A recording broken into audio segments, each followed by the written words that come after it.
Ruger 1022. Regular wood configuration, iron sights, and I will be zeroing it in today, but this will be also modded for Steel Challenge. Okay, so the rifle comes with the usual lock keys, and this is awesome. It comes with a Picatinny rail. It comes with a key to remove the lock, manual, stickers.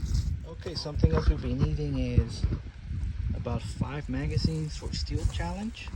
The rifle came with one.